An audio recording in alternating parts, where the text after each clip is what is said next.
Okay, I had a question from Alyssa about how to solve problem 316 in our quiz for module 1.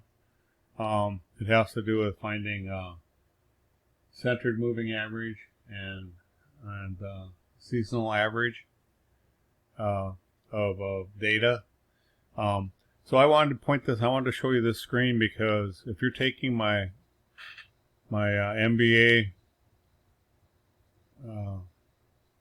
production operations class at RSU, there's a place where you can ask the instructor when you're taking the quiz, and Alyssa did this perfectly the way you should do it, because when I get a question from her, I can click on this as the instructor and go right to the question, which is really handy.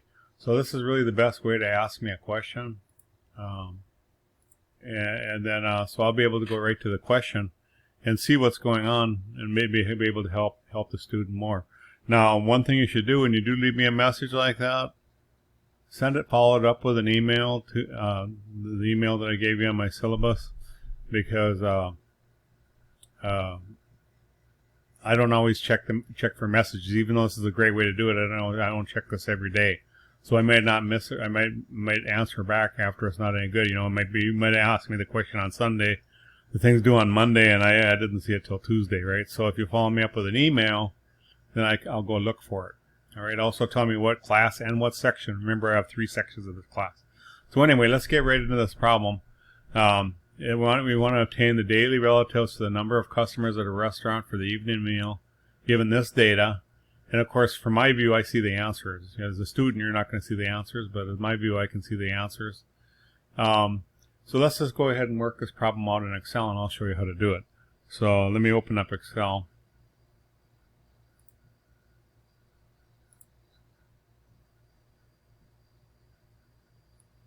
And what I'm going to do,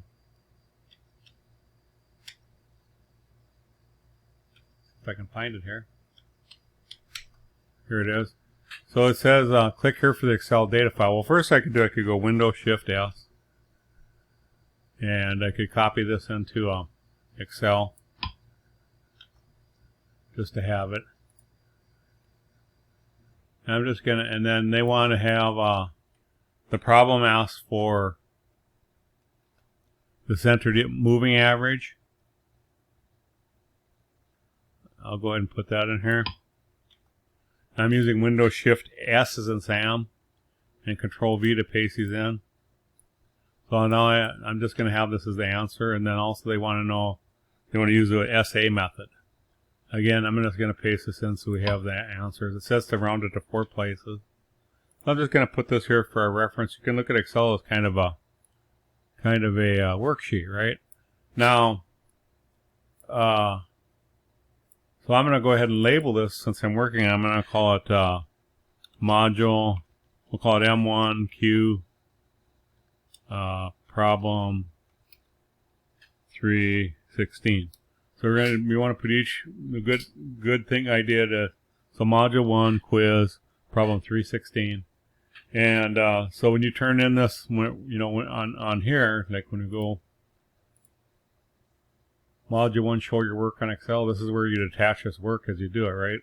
You want to have it on separately labeled tabs on the Excel worksheet. So what I did is I went ahead and labeled it problem 316 Module 1 quiz. Now I can start working on this. Now if you'll see, one of the things it says, let me go back to the quiz, if I can find it.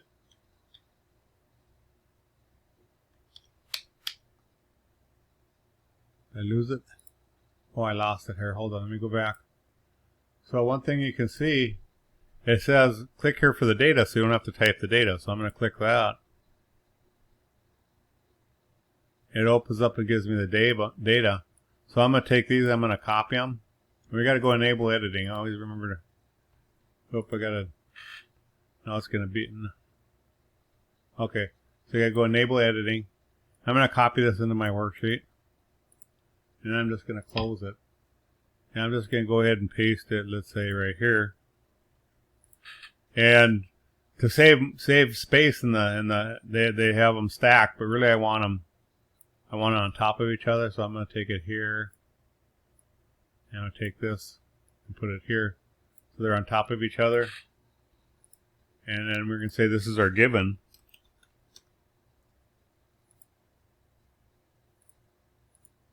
And we want to find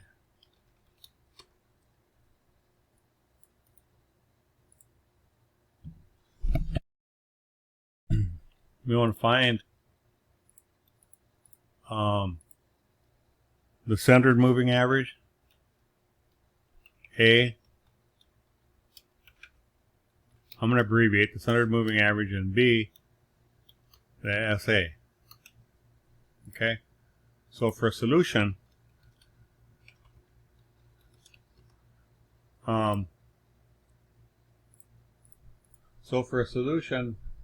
first of all, we have to do the day of the week, because that's like the season.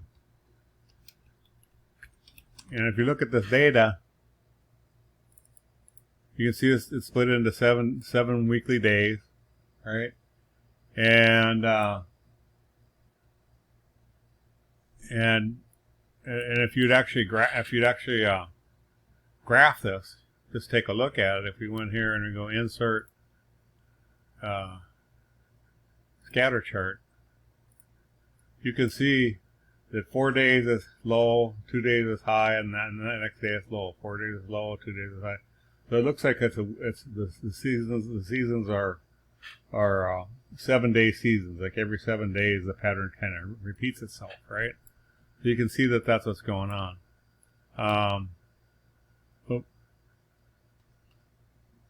Let me shrink. I'll leave this here. I'll shrink it down.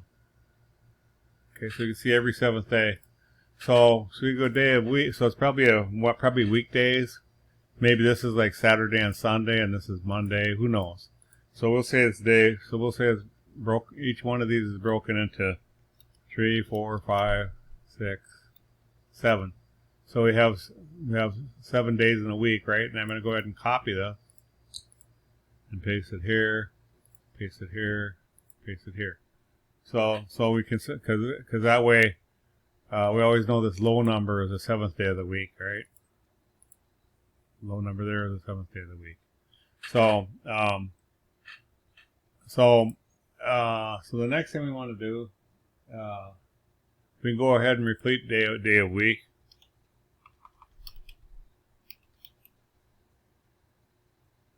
We can go ahead. No, we can just leave it that way. Let's go ahead and put number. We'll repeat number served just so we can see what's going on. So here I'm just going to go equals this. And I'm going to copy it down. Okay, so now I have the day of week. So here it goes 8, but now I'm going back to 1 again, right? Because now I'm back into this pattern again. So the pattern starting again. That's like a season. Okay, and then sometimes the season might be, the season's not always like Christmas time or Thanksgiving or whatever. A season could be a day of the week in terms of time, in terms of this type of analysis. So the next thing we want to do is we want to do something called the moving total. And this is to solve the first part to do the centered moving average. And the moving total is going to start at the last day of the last day of the last day of the week, right? So I'm going to go equal sum, and we can just sum these, and then go enter. And then if I just double click, it sends it down, and this one will sum that the last 7 days. That'll sum those last 7 days. That'll sum those last 7 days. Okay, so that's very easy. And then the next step you're going to do is you're going to do something called the centered average. And the centered average. So we know in 7 days the center is 4 because there's 3 above and 3 below. So I'm going to go here. I'm going to use the shortcut formula for average. I'm going to go here. I'm going to click average, and I want to average these 7. This is the center. I want to go 3 above, 3 below. I can copy that down, but really I can only get the centered average to here, right? Because I don't have 3 below this one. I only have 2 below this one. Hopefully that's making sense. And we can tell we don't need to take this to so many places. Let's just, the problem wants the answer into 4 places, so we'll just do this to 4 places. Okay. So remember, you can pause the video if I go too fast. You can always pause the video and go back and look. So the next thing we want to do is we want to calculate something called the data-centered average. Okay. And the data-centered average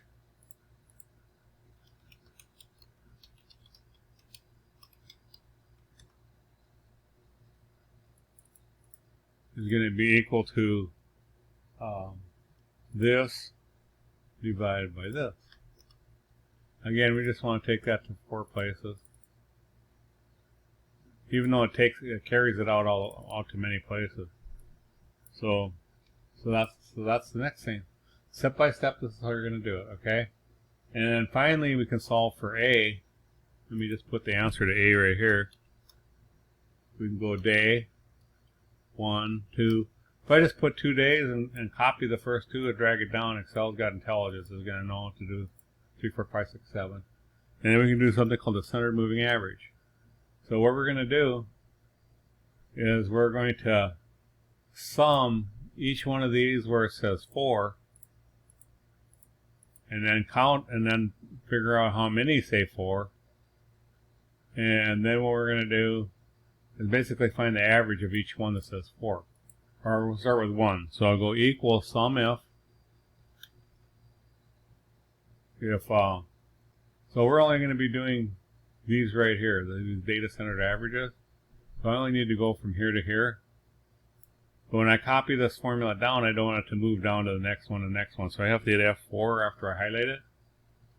And the criteria, I want to sum if it has 1 in it. And where do I want to sum it? I want to sum it right here. I want to sum any one of these that say 1. And then if I'll just stop right here, we can see it. And so if I highlight, so the ones that say 1 would be this one. I'm going to hold down Control, hit this one, hold down Control, hit that one. I think we've got all the ones. Am I missing a one? Oh, I'm sorry. I clicked the wrong one. This one, and that one. So those 3, they sum up, if you look down here, they sum up to 2.5958, which is what that is rounded off. Okay? So also, we can also see the average is 0.8653, but we want to be able to get the average on our own. So the next thing I got to do, I'm going to go back in here. I'm going to go divide by COUNTIF, the same range, and I want to F4 it. And the criteria is if there's a 1 in there. And I don't have to, all I just want to know is I want to count how many 1s there are. And I know there's 3, and I'll divide it by 3, and I'll find the average. So I'm going to take that down a couple places. And so that's my answer to part A. Okay. So part B, I'll put part B below. B is actually a little bit easier. Part B, again, we're going to go day. We'll go 1, 2. I'll highlight the first 2. We have 7 days. And the next thing we want to do is we want to do the season average. Okay. So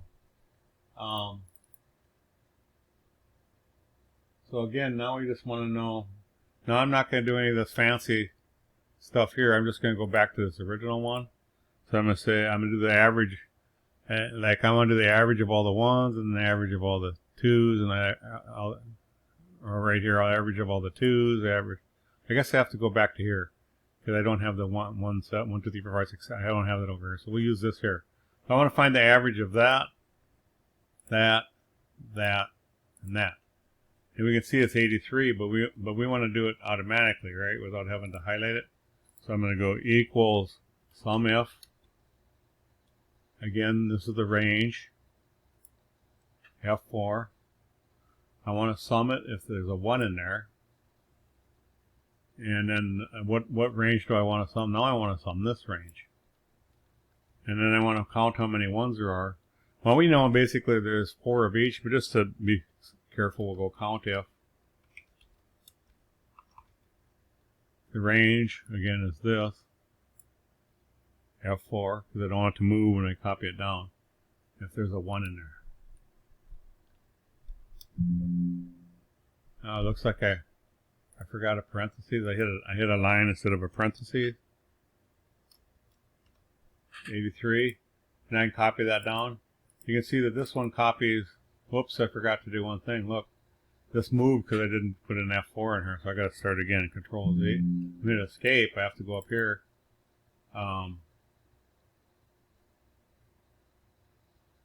This last part here, that also has to be F4. We don't want that to move either. So now I can copy it down. Good idea to check. So see, now that didn't move since I F4'd it. So this one here is checking for the 4s and taking the average. So now the next thing I can do, last thing I can do is I'm going to do the SA index, which is what they want for an answer. And the SA index is going to be, before we do that, we have to sum these. I want to take the average of these. So now I can do the SA index is just going to be equal to this divided by the grand average. And then we want to F4 the denominator because I want to divide each one of these by that. And remember, we want to take this to 4 places. And we'll copy it down to there. So these are the days. And these are the SA index. And you can see these answers are right. 0.8685. You can see the answers. I already had them over here. They do jive with the answers. Now, when you turn in your work, you don't have to show me the formulas because I can just do this and I can see. If I hit a certain key, I can see all your formulas. So you don't have to show me the formulas. If you want to look at the formulas yourself, you can go equals formula text. And then click on the cell you want to see the formula. And it'll show the formulas, but you don't have to do that for me because I know what's in there. Now, so that's how you would find the centered moving average and the SA index, not seasonal average. Anyway, I don't know what you want to call that. It's called, what is it called in the quiz? The SA method, right? Now, so those of you that are taking my class, I don't know if you go back to let's go back to our class, and we're in module. It says show your work on Excel. When you click on that, and then you go view assessment, it tells you can use the Excel provided, the textbook provided Excel templates, or create your own. We just created our own. So let's see if there's an Excel template that could have done this. Remember, this is where you're going to attach this Excel file in when you're done. So we can go up here. You can see, if you go in here into Welcome and Course Overview, I have course resources. I have Excel templates. And you can see there's a Chapter 3 template, so I could download it there. Also, if you go into the Module 2, I have Module 1 resources. Also, you can see I have an Excel 3 template. So if I click on that, see, it'll bring it up for me. I can go enable editing, and it says here seasonal relatives is number 10. So I can click on that, and sure enough, that's kind of what we did. But we could say this is season 1, 2, 3, 4, 5, 6, and 7, right? We don't know. We don't know if it's Monday or what it is, so we'll call one. We'll call it, there's 7 seasons, right? And then you could adjust your number of seasons here too, and then I can go back. I can go back to my. I can grab this data here that I have from the original problem. I'm going to copy it. I can paste it in here where it's blue. You can always just paste where the blue is, right? And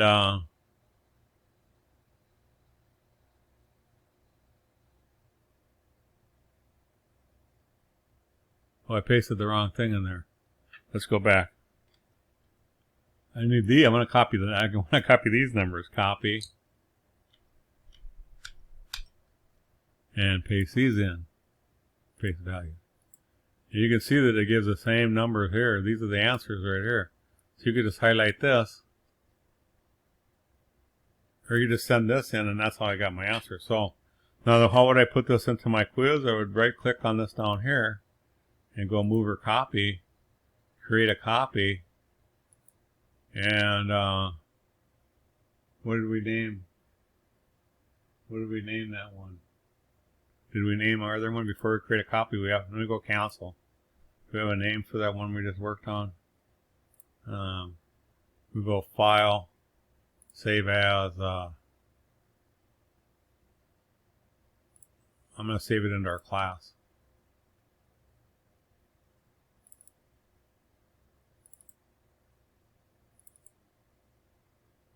I'll call it module 1. We'll call it M1 Q316. Right? I'm going to save it there. Okay, so now when I'm back over here,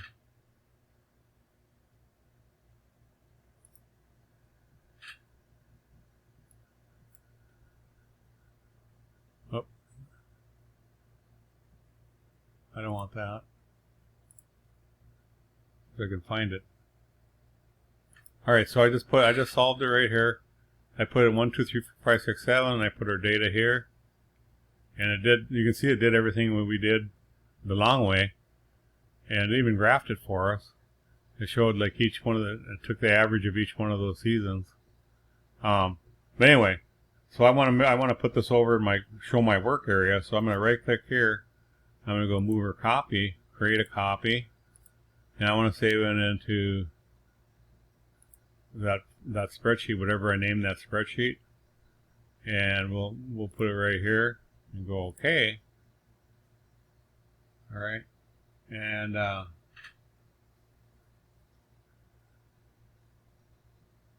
now we can open up our. We can go back to where we did our work. But you know what? I saved it to the wrong spot. I'm confusing you guys. Saved it to the wrong one again. Go move or copy. Create a copy. I think we want to put it into, what do we call it? All right, module 1, Q316. Just say move to the end, create a copy. So now you can see this is the problem we just did, and then we could rename this module 1 quiz 316 from template. Something like that. Okay? So the template's actually a lot easier, but you still got to show your work. You still got to show me you did it on that template. So hopefully that helped. If this helped, my picture will come up. Click on my picture to subscribe to my channel. Hit the like button, make comments. That would help me out. And hopefully that helped. That's it for today. And thank you.